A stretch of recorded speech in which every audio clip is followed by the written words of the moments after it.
Sebab senyum janda itu berbeda dengan senyum anak gadis. Maka banyak orang yang lebih tertarik ke janda daripada ke anak gadis. Ini yang dikatakan orang Minang, kalau durian nan dicakau ditupai itu nan mani.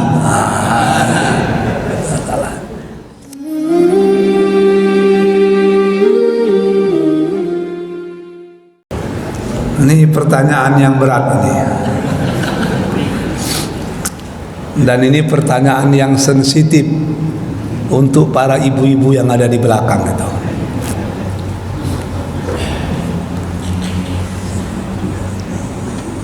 Menikah 2, 3, dan 4 itu boleh. Allah Subhanahu wa ta'ala berfirman, fankihu ma taba lakum minan nisa masna wa sulasa wa ruba. Nikahilah ma taba lakum minan nisa. Toba, thayyib, perempuan-perempuan yang baik itu. Jadi harus dipahami dulu, yang dinikahi itu bukan perempuan sembarangan, perempuan-perempuan yang toba, yang baik.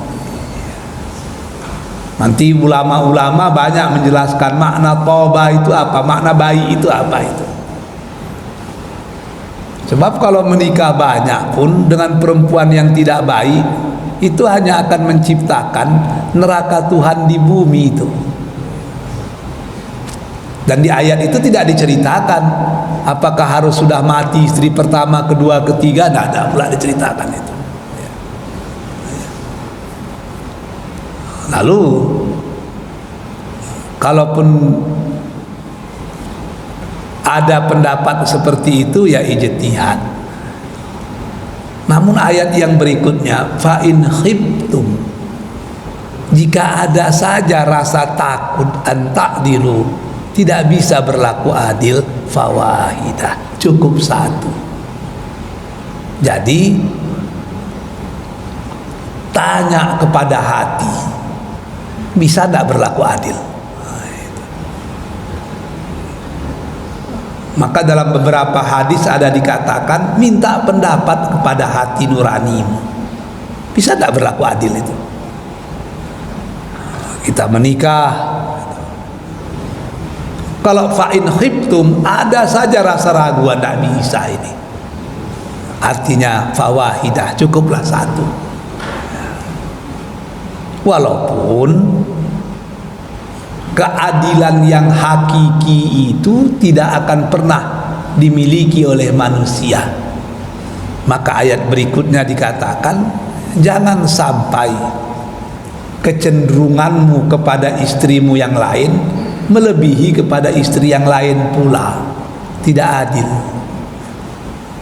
Nanti di akhirat orang yang tidak adil seperti ini, dia seperti orang yang cacat berjalan, pincang ketika berada di akhirat. Normal saja badan kita berada di akhirat, akan payah kita berjalan, apalagi dalam keadaan pincang. Lalu dasar untuk melaksanakan poligami itu apa sebetulnya? Dasarnya cuma satu, ibadah. Kalau memang dengan poligami keimanan dan ketakwaan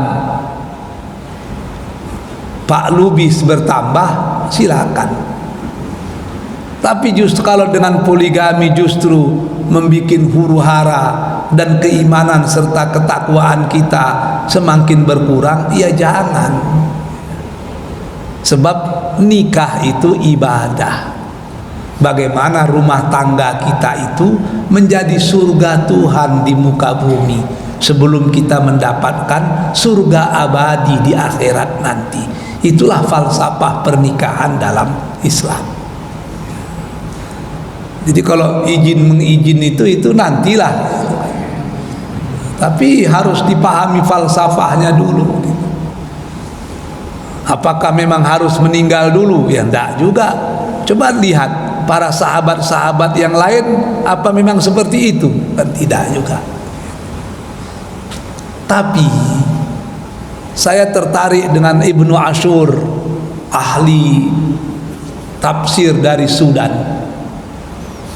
Dia menyatakan ayat yang menyuruh poligami itu sebelumnya bicara tentang anak yatim. Sesudahnya juga banyak bicara tentang anak yatim. Jadi menurut Ibnu Ashur, kalau mau kawin lebih dari satu, maka itu mestilah kepada janda yang banyak anak yatimnya. Itu. Kenapa demikian? Sebab pernikahan itu akan menjaga harga diri janda, dan itu memelihara kasih sayang terhadap anak yatim. Anak yatim itu tidak miskin, sebab mungkin ayahnya dulu kaya, tapi dia sangat miskin dari kasih sayang. Makanya anak-anak yatim itu biasanya nakal-nakal itu. Jadi ada orang tempat dia memanggil ayah, ada itu. Ada janda tempat dia berbagi cerita. Makanya ketika perang, banyak sahabat yang meninggal dunia. Apa yang terjadi itu? Sahabat-sahabat yang tidak meninggal itu, yang pulang itu berupaya setelah habis masa iddah, itu berupaya menikahi janda-janda sahabat itu. Kenapa? Agar mereka terhindar dari fitnah. Sebab janda ini bahaya. Anak gadis cemburu dengan mereka, sebab mereka have more experience. Mereka punya pengalaman yang luar biasa. Istri-istri juga cemburu dengan mereka, sebab mereka janda. Sebab senyum janda itu berbeda dengan senyum anak gadis. Maka banyak orang yang lebih tertarik ke janda daripada ke anak gadis. Ini yang dikatakan orang Minang, kalau durian nan dicakau ditupai itu nan mani.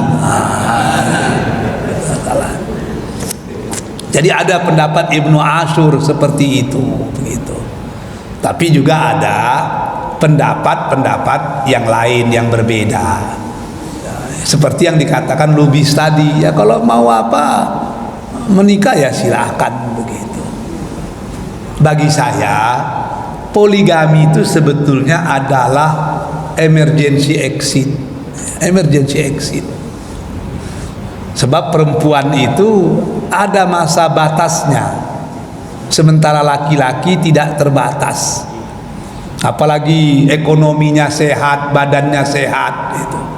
Daripada dia melakukan hal-hal yang tidak sehat, maka pada kondisi seperti itulah emergency exit itu diperlukan. Itu yang paling apa, itu yang harus dipahami gitu. Tapi kalau tidak ya tidak perlu. Kita di atas pesawat, pesawat tidak darurat, kita buka emergency exit, masalah itu. Masalah itu. Itu kena denda kita itu. Bisa jatuh pesawat. Tapi dalam kondisi tertentu memang demikian. Ada waktu-waktu di mana laki-laki itu ya memang dia tidak terbatas, daripada dia berzina dan macam-macam, ya itulah jalan keluar yang mesti dilakukan. Atau istri sakit berkepanjangan misalnya, sementara suami tentu memerlukan kebutuhan biologis, diceraikan tidak mungkin. Dalam Islam itu sebetulnya laki-laki ini pada posisi yang menyedihkan. Kalau suami sakit, istri itu bisa minta cerai. Bisa minta cerai, sebab dia tidak mendapatkan nafkah. Jadi kalau bapak-bapak sakit, hati-hati. Istri bisa minta cerai. Sebab kewajiban memberi nafkah ada pada suami. Bapak-bapak dalam penjara, istri bisa ngomong, nah, saya tidak sanggup lagi bang, saya minta cerai, tidak ada masalah itu. Tapi kalau istri sakit, itu tidak boleh dicerai. Sebab kewajiban kita merawatnya, dirawat sampai sembuh atau dirawat sampai mati. Itu tanggung jawab kita itu. Jadi beda, sebab laki-laki pada posisi yang memberi bukan menerima. Jadi kalau Bang Lubi sakit, istrinya bisa itu. Bang nampaknya tidak bisa lagi sekarang Bang gitu kan. Ya, saya masih muda, masih perlu gitu. Sementara abang udah begini, udahlah kita cerai sajalah daripada saya buat menyalah, boleh itu. Tapi kalau istrinya sakit, dia tidak boleh menceraikan. Itu kewajiban dia untuk mengobati sampai sembuh atau karena qadarullah sampai meninggal dunia. Dalam kondisi seperti itu perlu emergency exit. Ya, perlu ada jalan keluar. Perempuan dalam umur-umur tertentu sudah menopause gitu kan. Laki-laki kan tidak ada menopausnya. Maka iman itu penting ya. Kalau tidak bahaya. Karena iman semua orang tidaklah sempurna, maka Allah memberikan jalan keluar. Itulah emergency exit tadi ya, gitu.